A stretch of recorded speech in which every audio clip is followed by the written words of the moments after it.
సెలవు సమయంలో మీరు ప్రోత్సాహించి వాళ్ళ చేత చేయించిన టీచర్స్కి మనస్ఫూర్తిగా నేను మీకు చేతులెత్తి నా ధన్యవాదాలు తెలియజేస్తున్నాను. మీరందరూ గ్రీన్ స్కౌట్సా? స్కౌట్స్.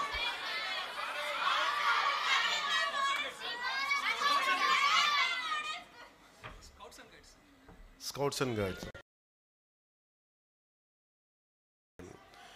సో మనస్ఫూర్తిగా I salute to scouts and guides.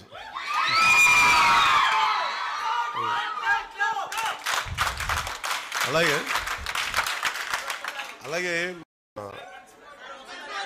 Once more I salute to scouts and guides.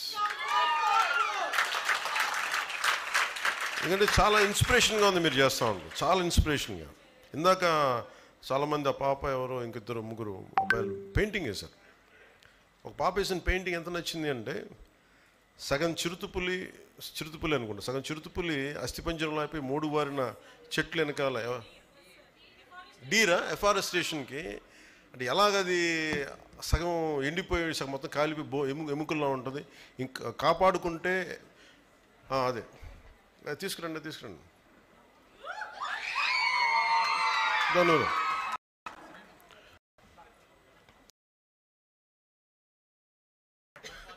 మీ ఫాదరా? రండి ప్లీజ్ కమ్.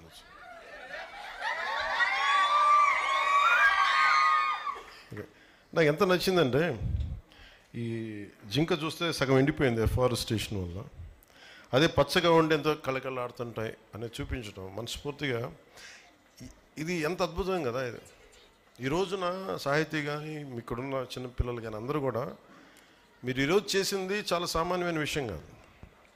ఇది చూడటానికి ఏదో పెయింటింగ్ ప్రైజ్ కాదు, దీనికంటే చాలా లోతైంది. Thank you.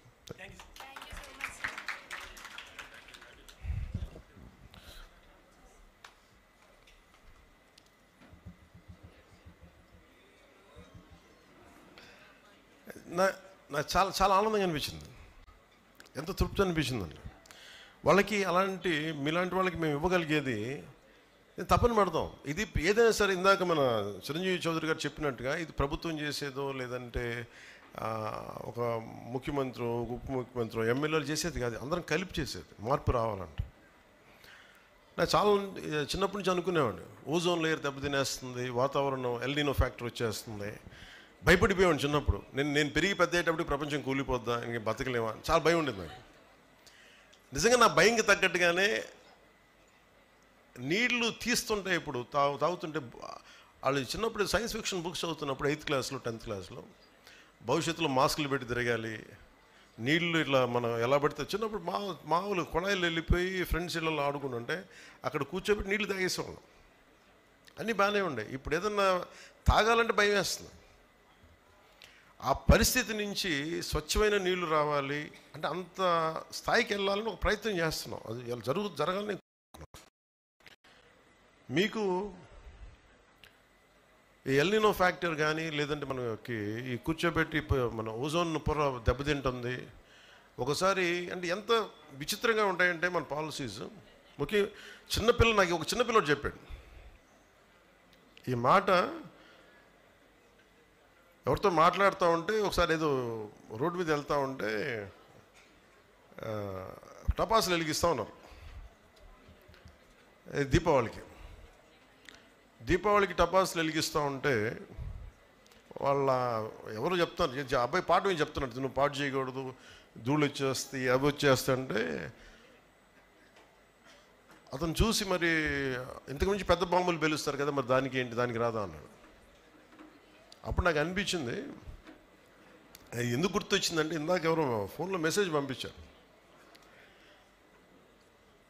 మనం ఎంతసేపు పర్యావరణం కాలుష్యం అయిపోయింది ఇదైపోయింది అనుకున్నాం.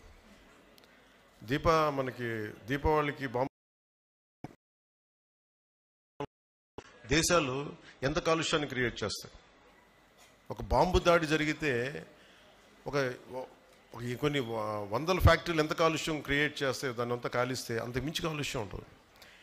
ఇది చిన్నపిల్లలు చాలా పట్టుకుంటున్నారు, ఇది పెద్దవాళ్ళు ఎంత పట్టుకున్నారో నాకు తెలియదు కానీ చిన్నపిల్లలు అడుగుతాను, ఎందుకంటే వాళ్ళ భవిష్యత్తుకు సంబంధించింది.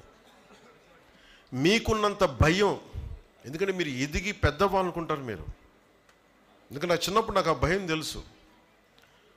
నేను పెరిగి పెద్ద అయ్యే లోపు ఎన్ని పాడైపోతాయా ఇవన్నీ భయంతో. ఏంటంటే పిల్లలు ఎక్కువ విఘ్నత ఉంటారు. నేను ఎప్పుడు చిన్నపిల్లల్ని వాళ్ళు 2 ఏళ్ళు కాని నుంచి కానీ 18 ఏళ్ళ వరకు నేను చాలా కీన్గా వింటాను పిల్లల మాట. ఎందుకంటే మీలో భవిష్యత్తు కనిపిస్తుంది. ఎందుకంటే మీరు పెద్దవాళ్ళకి అడ్రస్ చేయాలి. నాకు అందుకని చిన్నపిల్లలు ఏదైనా మాట చెప్తే వాళ్ళు వింటాను వాళ్ళ మాట. అందుకని వాళ్ళ సలహాలు కూర్చొని మీ చిన్నపిల్లలని చెప్పి నేను ఎప్పుడు పక్కన పెట్టను.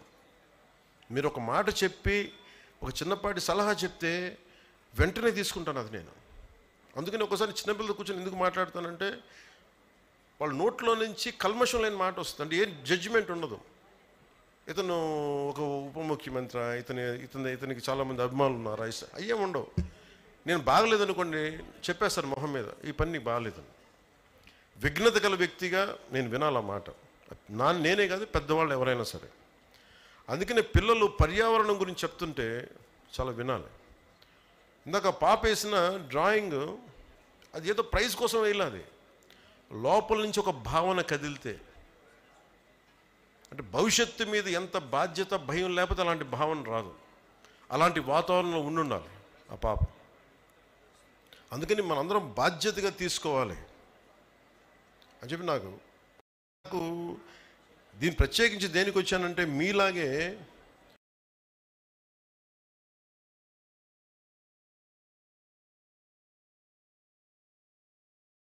అనేది సముద్రపు తాబేళ్ళ లేదా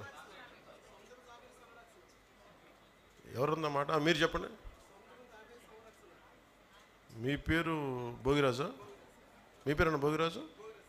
భోగిరాజు గారు. సముద్రపు తాబేళ్ళు అంటారా? అంటే సముద్రపు తాబేళ్ళని సంరక్షించడానికి డాక్టర్ సుప్రజాధరణి గారు,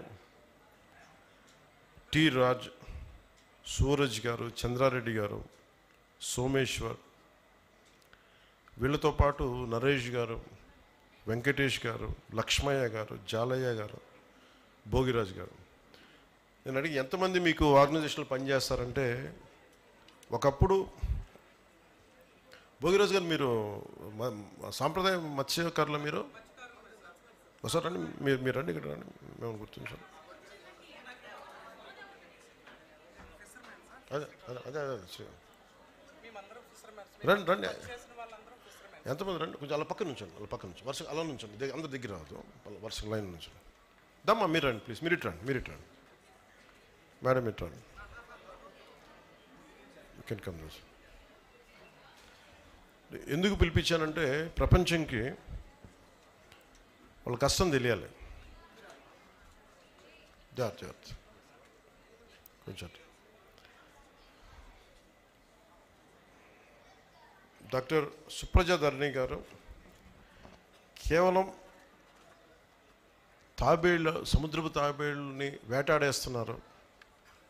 ఒకప్పుడు మత్స్యకార వృత్తిగా ఎంచుకున్నప్పుడు ఇక్కడున్న మన మత్స్యకార సోదరులందరూ కూడా వాళ్ళ వలల్లో చిక్కుకుపోయాయి.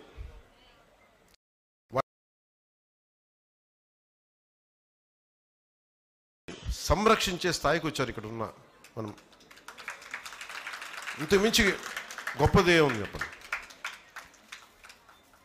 ఇప్పుడు అటవీ శాఖ చేసింది, అటవీ శాఖ మంత్రిగా నేను మాట్లాడుతున్నానంటే దాంట్లో పెద్ద విషయం కాదు. అది వాళ్ళకి అది అవసరం లేనిది, పట్టించుకోకర్లా. కానీ నిజంగా భూమాతని నమ్మితే, ప్రకృతిని నమ్మితే, ప్రకృతిని పూజిస్తే వాళ్ళ సహజమైన వృత్తిని కూడా అర్థం చేసుకొని దీన్ని మనం పట్టకూడదు, సాంప్రదాయ వృత్తి దీనికి సంబంధించి పట్టుకోకూడదని అడవులు వలల్లో చిక్కితే వాటిని జాగ్రత్తగా కట్ చేసి, ఒక్కొక్క వల కట్ చేయడం అంటే కూడా నష్టపోవడం అనమాట. వాళ్ళు నష్టపోయి ఆ వలలు కట్ చేసేసి మళ్ళీ వాటిని వదిలేయటం. అంత మనస్ఫూర్తిగా అంటే మనం అనుకుంటాం కదా, ఒక్క మనిషి ఏం చేయగలరని. ఒకళ్ళు అనుకుంటే చేయగలరు. నేను చాలాసార్లు చెప్తాను, 1 man's courage makes a majority. ఒక్కళ్ళు అనుకుంటే చాలు. ఇక్కడున్న ఒక్కొక్క బిడ్డ, ఆడబిడ్డ కానీ అబ్బాయి కానీ, స్కౌట్స్ అండ్ గైడ్స్లోని ఒక్కొక్కళ్ళు కానీ ఈ దేశాన్ని, ఈ సమాజాన్ని మార్చగలిగే శక్తి సత్తా ఉన్నవాళ్ళు మీరు. సుప్రజ గారు ఒక్కళ్ళు అనుకొని ఆవిడికి తోడుగా రాజు గారు, సూరజ్ గారు, చంద్రారెడ్డి గారు, సోమేశ్వర్ గారు ఇలాంటి వాళ్ళందరూ జాయిన్ ఒకళ్ళు అనుకోవాలి ఫస్ట్ అనుకున్నారు ఫస్ట్ ఏదో చేద్దామని. ఆ చేయడం మూలంగా దానికి ఫారెస్ట్ డిపార్ట్మెంట్ కలిసి వచ్చి, ఫారెస్ట్ డిపార్ట్మెంట్ కూడా ఇందాక మన చిరంజీవి చౌదరి గారు చెప్పినట్టుగా కూడా అన్నీ చేయలేం మనం. సో స్టేక్ హోల్డర్స్ ఉంటారు, చాలామంది కలుపుకొని వెళ్ళాలి. ఆ కలుపుకుని వెళ్ళే భాగంలో మనకి సుప్పజయ్ గారు రావటం ఇవన్నీ చాలా కదిలించేసింది మనకి. నేను చెంచుల దగ్గర నుంచి నేర్చుకుంది. మనం ఏమనుకుంటాం, ప్రకృతిలో పాఠాలు నేర్చుకున్నవాళ్ళు మన మత్స్యకార జీవన విధానం మీద ఆధారపడ్డ వాళ్ళందరూ ప్రకృతి వాళ్ళ స్కూల్స్కి వెళ్ళక్కర్లా. ఒక మెరైన్ బయాలజిస్ట్ కంటే కూడా ఎక్కువ నాలెడ్జ్ ఉంటుంది వాళ్ళకి, ఎక్కువ జ్ఞానం ఉంటుంది, వాళ్ళు పట్టుకోగలరు. సో అలాగే నేను చెంచుల దగ్గర నుంచి, మన నాగార్జున టైగర్ రిజర్వ్ దగ్గర నుంచి నేను చెంచులు వాళ్ళ దగ్గర నుంచి నేర్చుకుంది. పెద్ద పులిని వాళ్ళు ఎలా మాట్లాడతారంటే, అది పులి ఇట్లా మాట్లాడరు. పెద్ద పులిని పెద్దమ్మ దేవుడు అంటారు, ఎలుగుబంటిని లింగమయ్య అంటారు, అడవి పందిని బంగారు మైసమ్మ అంటారు, రేచుకుక్కని బవరమ్మ అంటారు. అంటే ఇది మన జీవన విధానానికి అంత లోపలికి వెళ్ళిపోయింది. మనకున్న కూర్మ అవతారం కానీ, వరాహ అవతారం కానీ, మత్స్య అవతారం కానీ, అంటే ఇది మన సాంప్రదాయంలో భాగం. మనకి పర్యావరణ పరిరక్షణ, వసుదైక కుటుంబం అంటే కేవలం మన ఒక్కరి కోసమే కాదు, మానవుల కోసం ఒకటికే కాదు, కొన్ని కోట్లాది జీవరాశుల్లో మనం ఒకళ్ళం. Maybe we're dominant species.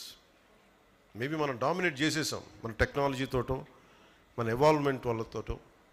కానీ మనం అర్థం చేసుకోవాల్సిన, మనం ఎదగని మన మీద డిపెండ్ అయిన జీవరాశుల్ని, ఆధారపడ్డ జీవరాశుల్ని కాపాడటమే దీని ముఖ్య ఉద్దేశం. అందుకే ఈ వారోత్సవాలకు వచ్చిన మీ అందరికీ కూడా ప్రత్యేకించి నా మనస్ఫూర్తిగా నా ధన్యవాదాలు. టీచర్స్కి అందరికీ నాకు ఈ అపూర్వమైన అవకాశం ఇచ్చినందుకు.